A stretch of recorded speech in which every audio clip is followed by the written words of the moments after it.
gente dar seguimento ao Congresso e, desde logo, eu peço escusas, né, pelo atraso que aconteceu hoje pela manhã. Muito obrigado.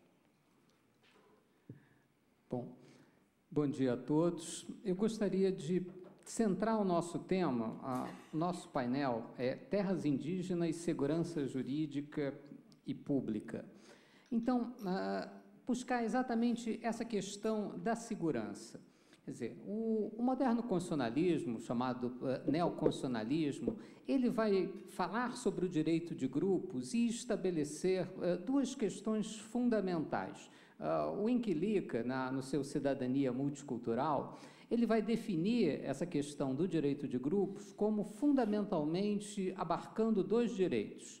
Primeiro, o que ele chama de direitos a proteções externas, que asseguram a continuidade do grupo enquanto tal e promovem a sua igualdade perante outros grupos. A defesa dos interesses de um grupo contra a sociedade envolvente e ao impacto de suas decisões externas. Então, é o direito daquele grupo em relação ao direito da maioria, em relação ao direito de toda a sociedade. É a singularidade desse grupo que a ideia de proteções externas visa abarcar. E também o direito às restrições internas, que se caracterizam pela exigência de respeito aos indivíduos que se situam em determinado grupo e que não podem ser oprimidos por decisões internas. Então, minorias dentro de minorias. É o controle das relações intragrupais, ou seja, as delimitações, as determinações do grupo que possam acarretar a restrição à liberdade de seus membros. Então, ele vai tratar também nessas restrições internas da questão da liberdade dos membros em relação às normas do próprio grupo, normas que possam envolver, de repente, violação de direitos das mulheres, das crianças, etc., etc. Então, o âmbito que a gente está tratando aqui, na nossa Constituição, é esse âmbito das proteções externas, o âmbito da proteção do grupo. E como é que foi caracterizado esse direito à autodeterminação dos povos indígenas na nossa Constituição, no artigo 231? Ele se refere aos direitos originários sobre as terras tradicionalmente ocupadas, habitadas em caráter permanente, utilizadas para as suas atividades produtivas e imprescindíveis à preservação dos recursos ambientais necessários ao seu bem-estar e às necessidades de sua reprodução física e cultural, segundo seus usos, costumes e tradições. Também no artigo 67 do ADCT, a Constituição fixou um prazo improrrogável de 5 anos para a conclusão dos processos demarcatórios. E, no artigo 231, o aproveitamento de recursos hídricos e minerais nas terras indígenas, né, as restrições ao usufruto dos índios, que ainda não foi regulamentado. Então, a Constituição estabeleceu o chamado caráter inalienável, indisponível e imprescritível das terras indígenas.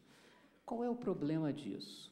Como é que a gente interpreta esse artigo 231? Qual é a forma de interpretação desses direitos que a Constituição fixou? Há várias formas de interpretação.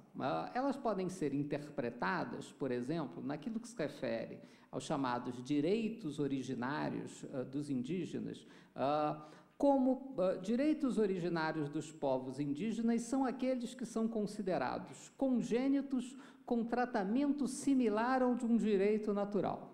Então, direitos congênitos similares a um direito natural. Isso envolve o exercício de uma análise histórica e investigação da persistência do grupo indígena ao longo do tempo em determinados espaços, mas analisado por uma determinada perspectiva como um viés transformador. Então, nessa ótica específica, são demandas de povos em constantes processos de apropriações, territorialização e etnogênesis. Então, a ideia de que esse processo seria algo ininterrupto, uma criação de direitos envolvendo não só aqueles direitos originários, mas também aqueles direitos daquelas pessoas que se consideram indígenas e que teriam o direito a esses territórios demarcados.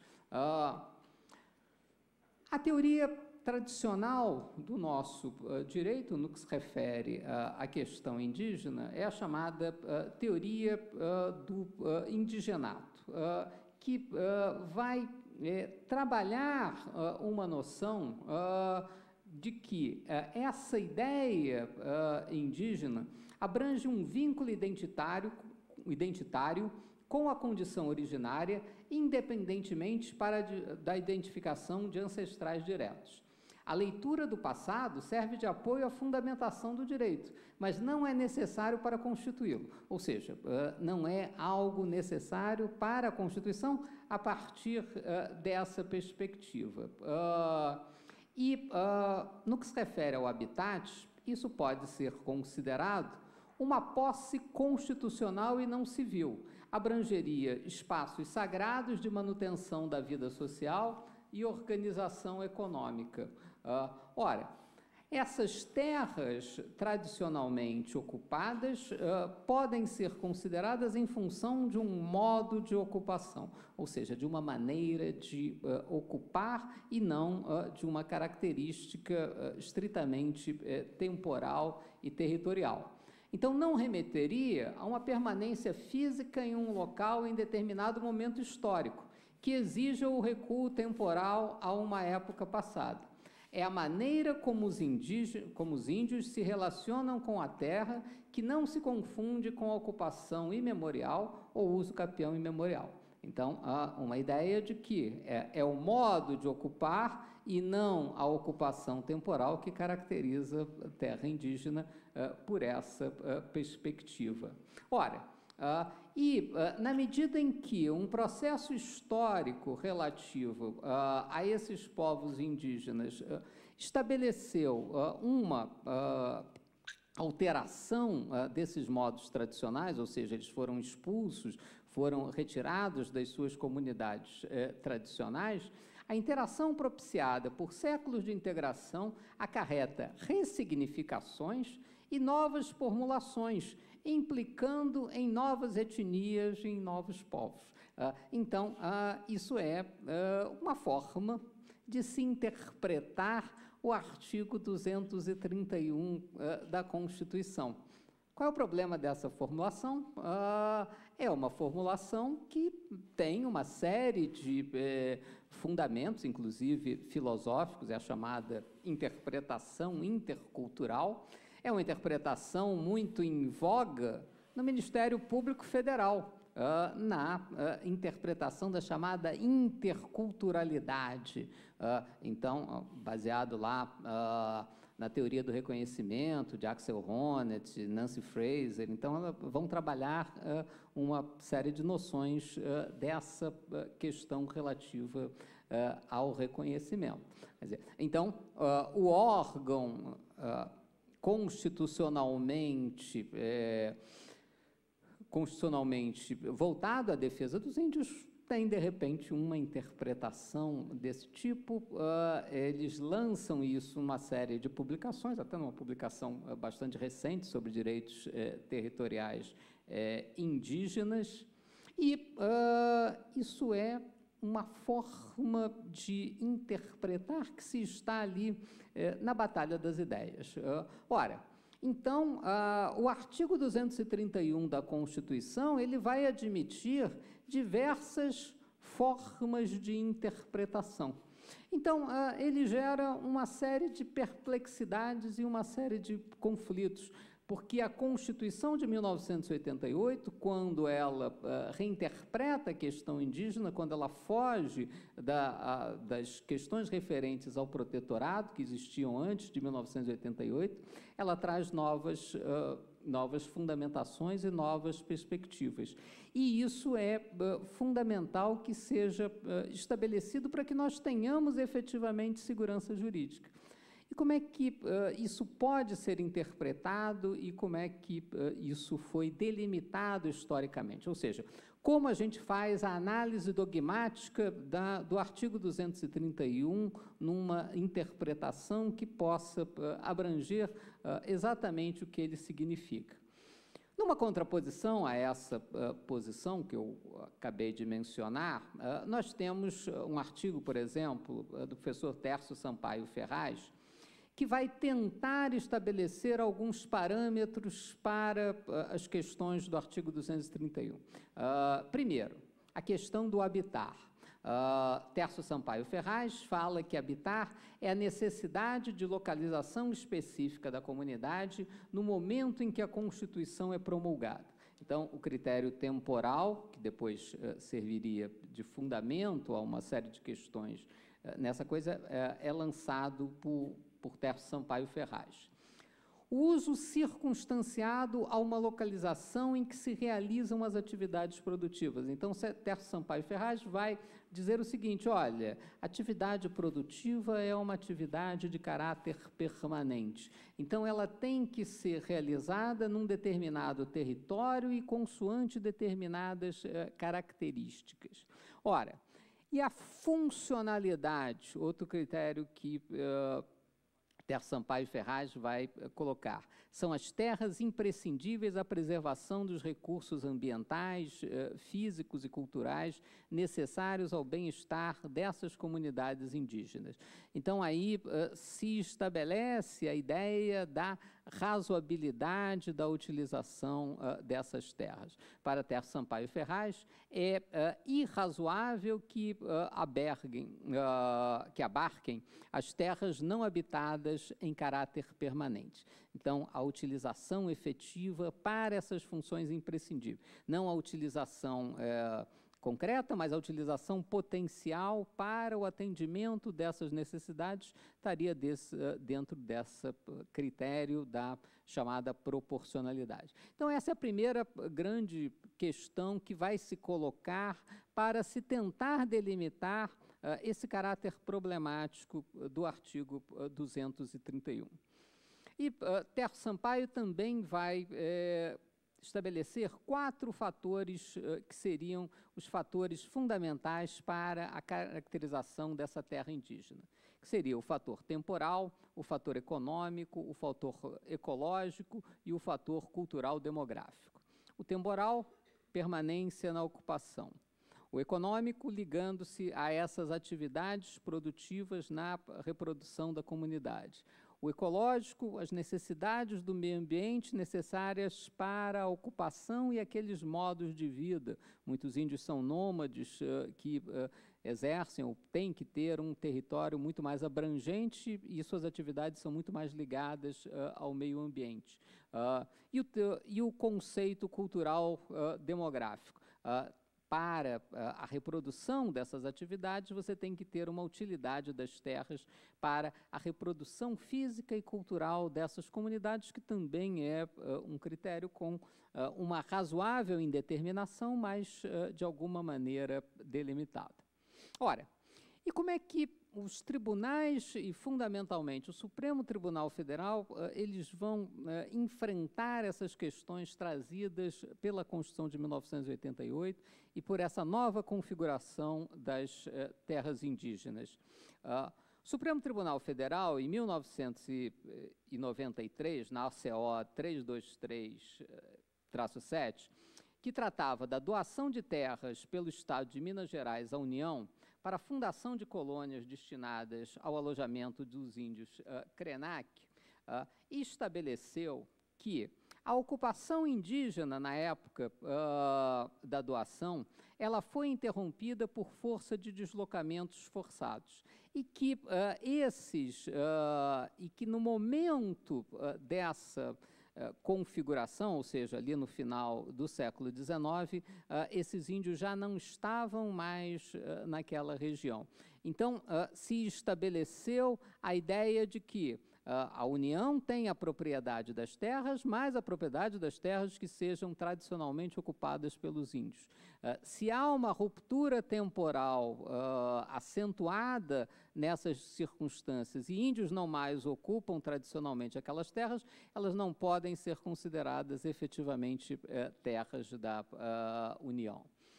Estabelece também nessa circunstância que a demarcação é um ato que estabelece uma presunção iuris tantum de veracidade e legitimidade dessa propriedade. Ou seja, a natureza jurídica da propriedade da União, ela é uma propriedade vinculada e afetada a favor dos índios. Então, essa primeira decisão, ela estabelece que, olha, a União tem a propriedade, mas ela tem uma propriedade que está funcionalizada a uma característica que não é uma característica da União, é uma característica de um grupo social.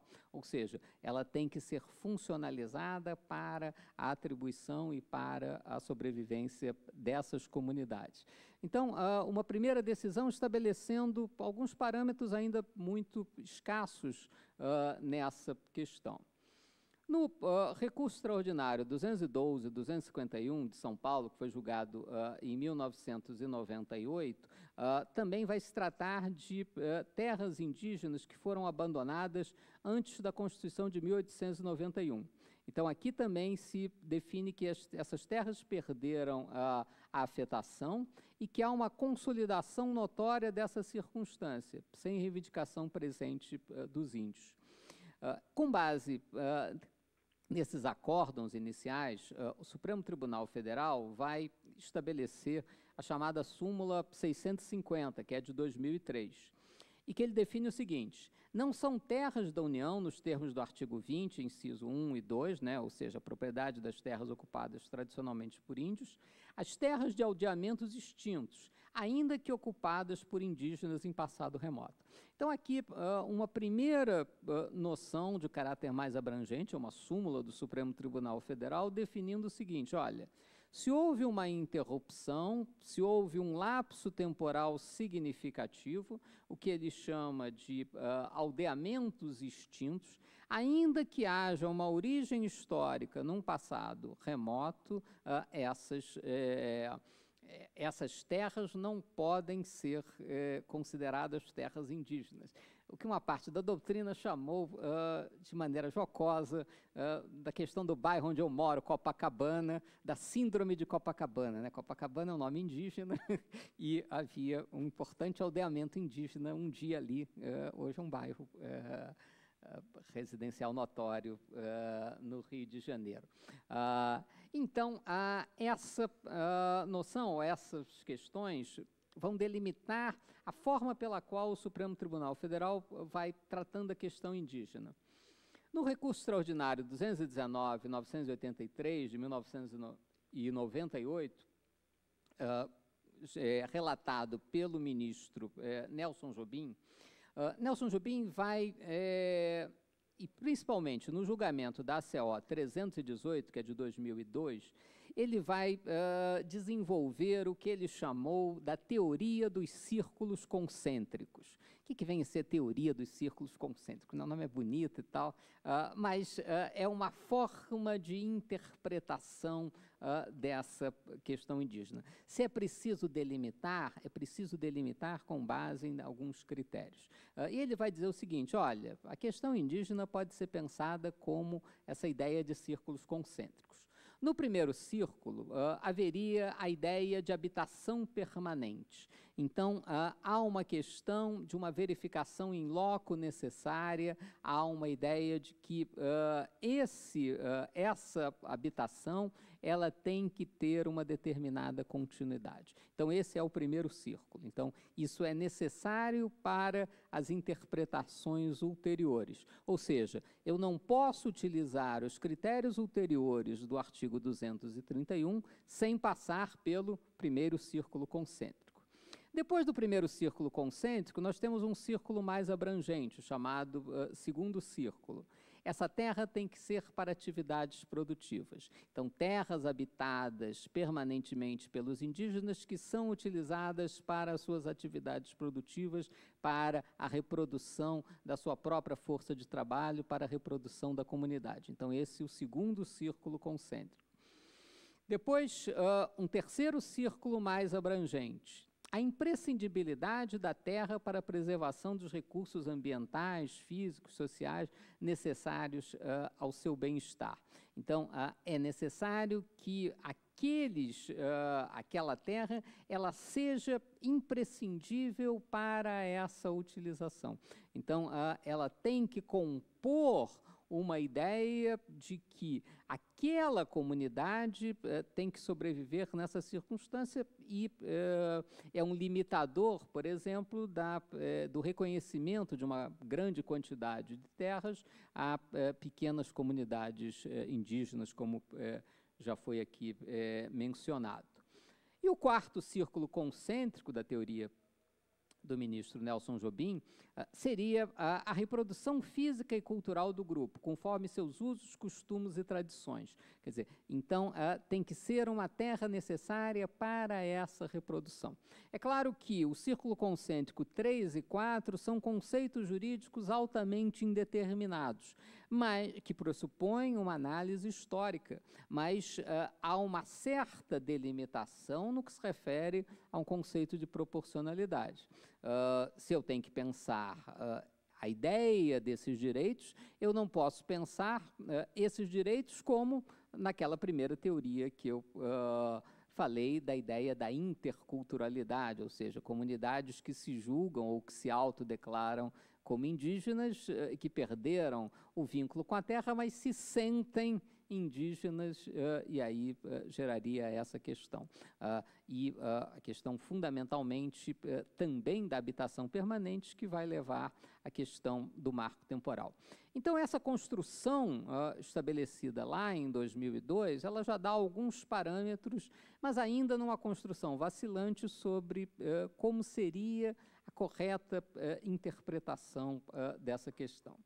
E até que nós temos, na petição 3388, o caso Raposa Serra do Sol, numa relatoria do ministro Aires Brito, a discussão sobre os grandes parâmetros da questão indígena. Então, se tratava ali de uma área de 1.074.000 hectares, uma discussão importante sobre as questões indígenas, e o Supremo vai enfrentar a questão indígena de uma maneira frontal, não tratando de todas as questões, ainda no Raposa Serra do Sol, mas estabelecendo algumas questões importantes. A primeira, a questão dos chamados direitos originários. Então, o Supremo estabelece aí uma questão que é fundamentalmente importante, a chamada natureza declaratória das terras indígenas. Então, estabelece que o reconhecimento da demarcação, reconhecimento declaratório, um reconhecimento de um direito originário, de um direito que existe ou deve existir, pelo menos em termos constitucionais, desde a Constituição de 1934. Quer dizer, então, a ideia de direitos originários, ela vai estabelecer uma confrontação, pelo menos desde 1934, com os chamados direitos adquiridos, com os direitos decorrentes de escrituras de propriedade, com os direitos decorrentes de qualquer forma de aquisição de terra indígena que esteja, de terras tradicionalmente ocupadas pelos índios, né, que esteja em confrontação com esse direito. Então, é uma questão importante que o Supremo define. Quer dizer, se a terra é originalmente indígena, ela pode ser declarada por uma ação demarcatória e direitos que confrontam a isso não podem prevalecer no ordenamento jurídico em relação a essas circunstâncias. E isso envolve, inclusive, uma questão importante na administração pública, que é a autoexecutoriedade dos atos da administração pública, né? Ela vai poder estabelecer essas circunstâncias. A questão do marco temporal, essa é a grande questão da Raposa Serra do Sol. Estabelece a ideia de que a promulgação da Constituição de 5 de outubro de 1988 é o referencial para averiguar a ocupação tradicional indígena. Então, aqui ela estabelece uma questão importante. Ela estabelece que esse é um marco temporal, exceto no caso do que o Supremo vai chamar do renitente esbulho. Depois a gente vai ver o que é a questão do renitente esbulho. Nessa definição, ele também estabelece aquilo que é a concreta abrangência fundiária. A finalidade prática da ocupação tradicional da terra indígena deve atender à habitação permanente do grupo e assegurar as atividades produtivas e a preservação dos recursos ambientais necessários. Então, a concreta abrangência tributária também limitaria a questão da terra indígena, aquilo que é necessário para essa ocupação tradicional. E desenvolve também um outro conceito, que é o conceito fundiariamente extensivo de princípio da proporcionalidade, estabelecendo que tudo que for imprescindível para assegurar a dignidade das condições de vida material dessas populações indígenas, das gerações presentes e futuras e para a reprodução de sua estrutura social. Então, a terra tem que ser de tal modo que ela sirva para aquela comunidade e também para gerações presentes e futuras, consoante uma proporcionalidade. Então, também uma limitação à ideia de indígena. Então, no âmbito dessa discussão do Raposa Serra do Sol, há uma importante intervenção do ministro Menezes Direito, criando o que depois foi denominado a chamada teoria do fato indígena, que parte de duas premissas. A ocupação como um fato a ser verificado em 5 de outubro de 1988, e 2, o modo tradicional de ocupação para assegurar um determinado modo de vida quanto a fatores econômicos, ecológicos, culturais e demográficos. Então, aquela característica que estava lá no artigo do professor Tércio Sampaio Ferraz, o professor Menezes Direito vai trabalhar como um conceito muito fundamental, e ele consegue depois a adesão dos outros ministros, a ideia do chamado fato indígena.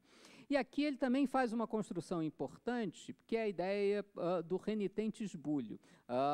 É considerado esbulho, nesse ponto de vista, uma situação apta a garantir o direito à terra indígena, mesmo nos casos de ausência física naquela data. Então, teria que ser necessário, em 1988, ter-se um conflito um conflito possessório instalado, ou pelo menos uma reivindicação concreta naquelas circunstâncias que provasse que aquela comunidade ela foi obrigada a se retirar e protestou efetivamente contra essa retirada. Então, aqui também estabelecendo um marco temporal. Também fixando a ideia de salvaguardas e de condicionalidades, a ideia de que a comunidade está inserida no Estado brasileiro. O Estado brasileiro pode fazer intervenções para passar linhas de comunicação, para estabelecer ideias de salvaguardas, de segurança, etc., etc. Quer dizer, então, Raposa Serra do Sol estabelece alguns parâmetros importantes em relação a isso. Como é que isso vai se desenvolver depois? Como é que fica o pós-Raposa Serra do Sol? Nos embargos de declaração da petição 3388, trabalhada pelo ministro Roberto Barroso em 2013, ele afasta a força vinculante do acórdão a outros processos em que se discuta matéria similar. Ou seja, Raposa Serra do Sol não é a discussão final da questão indígena. Então, novas questões vão ter que ser enfrentadas de acordo com as peculiaridades de cada caso. Raposa Serra do Sol não é abrangente e é o que ficou fixado nos embargos de declaração. Na CO 312 da Bahia, que tratava das titularidades de áreas indígenas, da sua atuação jurídica de ocupações do passado, estabeleceu também uma questão importante. A presença, ainda que pequena, de índios durante todo o tempo e a manutenção de laços com o local vai estabelecer uma ideia de perenidade dessas circunstâncias. Então, delimitando o que seria o marco temporal, estabelece que, olha, essa perenidade ela tem que acontecer, ainda que ela seja pequena, mas ela tem que existir, ainda que ela seja minimamente escassa. Então, aí vai se estabelecer um marco temporal importante. No RMS 29542, da Carmen Lúcia, esse de 2014, ela vai dizer o seguinte: afasta-se do pleito de ampliação da terra indígena aquela já demarcada, ou seja, a demarcação estabelece a estabilização do conflito. Então, ela não pode ser ampliada para situações posteriores. Então, aqui também é uma delimitação importante nessa circunstância. Como o Supremo Tribunal Federal não é um órgão exatamente coerente em todas as suas circunstâncias, a segunda turma do STF, sempre ela, né, vai, em algumas circunstâncias, voltar atrás em algumas questões. Então, na ACO 322 e 366, que tratava da desapropriação indireta de terras dos povos Nambiquara e Paresi, em Mato Grosso, no Parque Indígena do Xingu, o ministro Luiz Roberto Barroso, num obter dictum, vai dizer que a ocupação tradicional só pode ser descaracterizada se os indígenas não deixaram voluntariamente as terras. Não é preciso atos de violência contra os indígenas ou prévio ajuizamento da ação possessória. Então, aqui, o ministro Roberto Barroso já faz o condicionamento do renitente esbulho. O renitente esbulho, que lá na Raposa Serra do Sol tinha que existir na época da Constituição de 1988, agora já não precisa necessariamente, basta um ato de voluntariedade. Quer dizer, então, qual é a grande questão hoje das terras indígenas? E aí eu encerro aqui a minha exposição. As decisões do Supremo, elas visam evitar as chamadas fraudes na proliferação de aldeias. Então, quando o artigo 231 fala em ocupam, em vez de venham ocupar, na interpretação do Mineiros Aires Brito, ele estabelece um marco temporal definitivo. Então, se supera a questão do chamado indigenato. Então, não é possível reconhecer a habitação em caráter permanente se os índios estiverem na área porque foram trazidos ou atraídos por motivações do civilizado. Então, se construírem posteriormente à Constituição de 88 algumas transferências de indígenas, isso não vai levar ao reconhecimento daquilo como terras imemoriais indígenas, ainda que haja uma ligação remota com isso. Em Niterói, por exemplo, aconteceu isso. Olha, isso aqui era terra tradicionalmente indígena e índios novos ocuparam aquela terra, dizendo, na área urbana de Niterói, inclusive nobre, né? E isso não caracteriza o chamado esbulho. E o esbulho é uma obrigatoriedade, a prova do esbulho é uma obrigatoriedade das comunidades indígenas. Então, vejam que nós temos hoje uma regulação já bastante razoável, não em todos os aspectos, mas o Supremo já conseguiu enfrentar a questão das terras indígenas de maneira bastante abrangente. Então, eu acho que tem uma série de aspectos que ainda não foram enfrentados, mas a delimitação do artigo 231, na disputa pela chamada outra interpretação, a interpretação da interculturalidade, ela está relativamente esboçada. Muito obrigado.